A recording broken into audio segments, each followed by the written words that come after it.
Patrick Ote, a prominent barrister, his wife Fidelia, an accomplished accountant, and their 12-year-old son, Henry.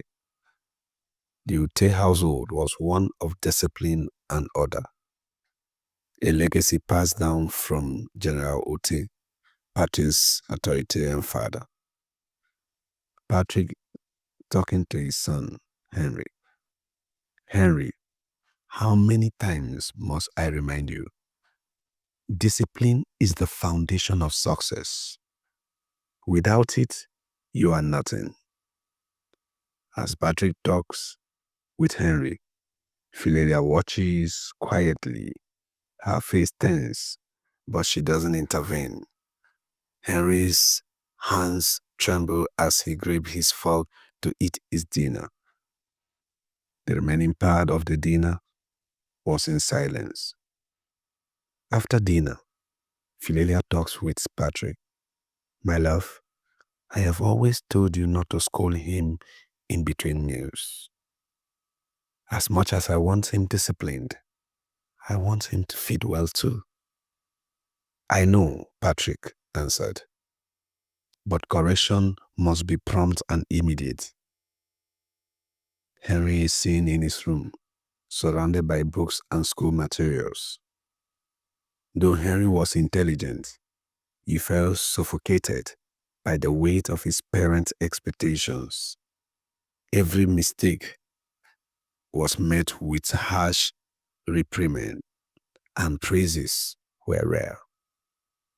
Henry remembered his father's word last time. 80%? That is unacceptable. Do you think your grandfather tolerated mediocrity when I was your age? Neither would I. Henry's thought as he sat on his bed, staring at the clock. Why can't they just love me for who I am? I am trying my best, but my best is never measured to their standard. He sat there until he slept off. The next day, the family had dinner again. Henry accidentally spilled a glass of water, and Patrick's face darkens as he speaks in anger. Henry, can't you do anything right? Philelia gently said. Patrick, he is just a child. Patrick stumped back. No excuses, Philelia. He needs to learn responsibility and gentility at this age. Henry looks down, his fists clenched in silent frustration. That night, Henry's feeling of anger and humiliation reached a boiling point. He decided to show his parents he wasn't the helpless child they thought. At school, Henry and Joko talks about their parents. Joko told him about how his parent loves him and showers him with gifts and compliments. The encouragement from his parent was his motivation in school. Henry, at the other hand, confused. I don't know if my parent loves me, though they buy me gifts and a lot of things, Henry said. Late at night, the family home is quiet. Henry sneaked into the kitchen, grabbing cleaning supplies and tools. Determined to prove his maturity, Henry decided to clean the large crystal chandelier in the living room, a task he had often seen the staff perform but was forbidden from doing himself. Henry drags a ladder to the living room, climbing up precautiously. He spread the chandelier with cleaner, but his foot is unstable. Henry's inexperience led to small disaster. Cleaning solution dripped onto the marble floor below, creating a slippery surface. As he stepped down, the ladder shifted and Henry fell, knocking over a side table. He broke his arm. The ladder fell, cutting the lightning wire that connects the air conditioner to the socket, leaving the part that connects to the socket to lie on the wetty floor, leaving the current to flow through the splash water on the floor.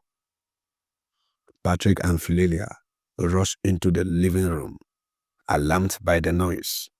Patrick slipped off the marble, hitting his head on the edge of the coffee table. Philelia screamed and rushed to help him, but loses her balance, falling hard in the electric current that shocked her. In his attempt to fix the situation, Henry unknowingly created more chaos. Both his parents lied unconscious, their injuries severe. Henry panics, trying to wake his parents, screamed, "Dad, Mom, please get up." In his panic, Henry rushed and called for help. The estate ambulance rushed in and drove them to the hospital. But Peter and Philelia succumbed to their injuries in the hospital. The Ote estate is sober, filled with mourners. General Ote sits stiffly, his eyes filled with a mix of grief and suspicion. Henry was devastated, but the tragedy didn't end there. Elder Ote's Patrick's father believed Henry's action was no accident. General Ote confronted Henry in his room. "Henry, I know my son was straight, but did you mean for this to happen?" Henry sobbing, "No, Grandpa, I didn't mean to hurt them. I just wanted to show them I could be responsible." General Ote, intentions means nothing when lives are lost. You will carry this burden forever. These words echoed in the heart of Henry. You will carry this burden forever. Henry is sent to a strict boarding school under General Ote's order. Despite the tragedy, General Ote was determined to ensure Henry grew up with discipline. But Henry's life will forever be marked by the events of that fateful night. Henry writes in a journal, "Maybe one day I will forgive myself, but for now, I have to live with what I've done." Soon, the news of the death of Henry's parents spread in the new school. They even nicknamed him the child who killed his parents. Whenever Henry heard those words, he remembered his grandfather's word, "You will carry this burden forever." If you love this story, like, share, and subscribe to the